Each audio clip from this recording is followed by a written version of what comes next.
In this video, we're going to talk about how to make some fun, quick customizations to your workspace. Now, with the Notion for Artists, I really want you to personalize this and make it fun so that you look forward to using it, that it lights you up. We're visual people, we're artists, and we need those kinds of touches to make something fun and exciting. Now, I do caution you, don't go down the rabbit hole. Do it little by little. Don't spend a lot of time overthinking it. Change things frequently, but keep it simple. The goal is to use it, not to get down into tweaking it out. Now, as you probably already know, many of the images, if not almost all of them, come from photos that I've taken of art that I've seen in galleries and museums around the world. Street art, which is one of my favorite things to stumble upon as I'm exploring and walking. And also, art supplies and things that I've seen in cool, fun art stores, and maybe from your own studio. If I've come by to visit you, I always love to take close-ups and pictures of this. I also hope you find some inspiration from some of the photos that we've included in the Notion for Artists, because these come and they might give you angles or things to consider that you maybe haven't thought about with where you could take photos, and how you could even use them for your social media. So let's get started. Now, the first thing that you can do is change the cover photo. On any page where there is a cover, any place that you see a cover, you can always change it. All you have to do is hover over it and you'll see change and reposition it. Let's start with change. Now, you can put a color, you can use Unsplash and use free images that are stock images that are here, or what I love is to upload my own images. So I've loaded up some stuff in in my downloads, and in one of the pieces is something that I was working on early on in this new body of work about 2 or 3 years ago, maybe more. So I'm just going to put this here, and it's taking a little bit to load, and then I'm going to click on the reposition button, and I'm going to slowly drag it where I want it. And I love this because it's a popped up detail and you can see all the grit coming to the surface with the graphite that I mixed into the encaustic medium. This is an encaustic monotype, but I've been exploring, which has allowed me to work quickly and with some of the limited time I've had. Now, here's a real fun one. You can also change these icons on any page where you see them. You see an icon here, you see them along here. We've suggested some. You can change it up. Now, if you really want to go on the rabbit hole, I will show you how I made some icons. But for starters, this one I had downloaded from the internet. Now, say you could use an emoji, you could pull up something from here, or an icon, which is what we've done in many of these positions down below. Or this is where it gets a little fun. You can go and upload some. So I took some photos and made some icons. So I want to, there we go. So I'm going to do this icon because it matches Red-winged blackbird, which is my favorite. There's a lot of symbolism there for me. So that's getting started. Now the next thing that I want you to consider in terms of customization is naming this. This is your workspace. And there's a lot of ways that you can approach changing up this title. So let's talk about some ways that could be inspiring or helpful and keep you focused. So the first thing you could do is even just call it your own space. Jen's Creative Studio might be one way to do it. And then what I might consider doing is putting my 3 words for the year. I don't use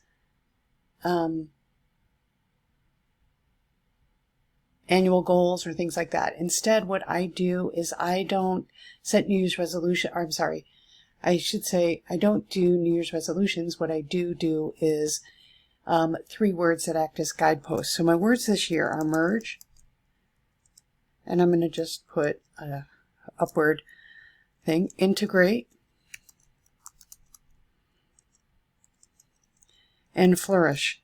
And when I use these words as a guide and to remind me every day that this is where I'm trying to work on.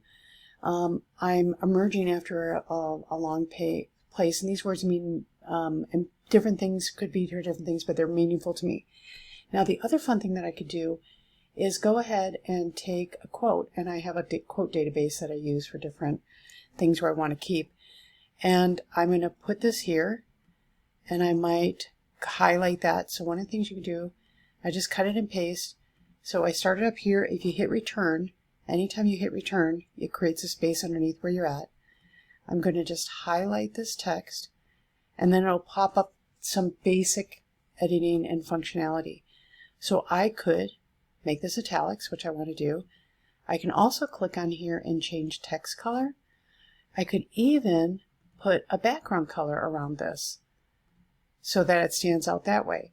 But if I don't like that, and I don't want that to look that way, I can highlight this again, and I can make that no background color. You also can get at this by hitting the little Q here, and then you can say color and default background. So again, I could do, if I do it over here, it does a whole band all the way across. So if you notice, I'm just going to undo that.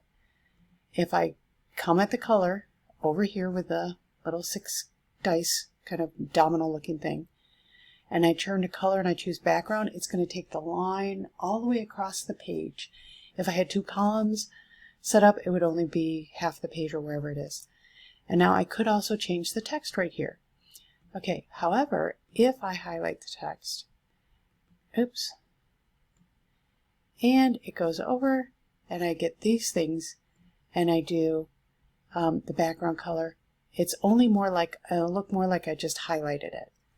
Okay, so say I think I want this to be kind of cheery, and maybe I'm feeling pink these days, so I could do, or purple, I could put the text in there, this quote, to remind me of that, and then I'd go over and write who this is from.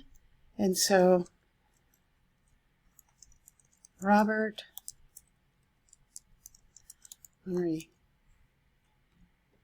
So that is the fun way to get, like, you come in and it helps guide me. Now, as you can see, if you really want, if you want to change this up, you could always go in, and if it makes more, it makes it stand out or connects with you in a better way, and you want your fonts to be a different color, you can do that.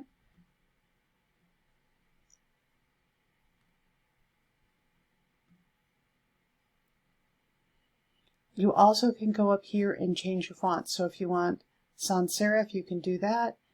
And there's a little bit of switching with that as a possibility here. And then finally, so we've talked about adding an icon, changing an icon, and the same thing goes in when you're in another section of the template.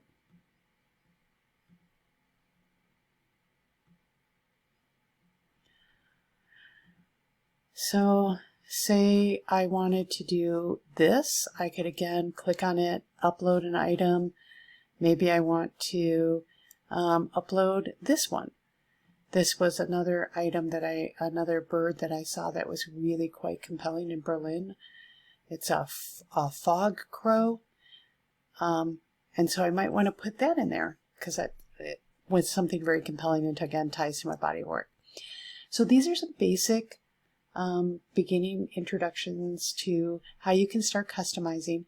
Obviously, you'll be adding your own content and you'll be able to get a better sense of where things are, but watch for the other videos.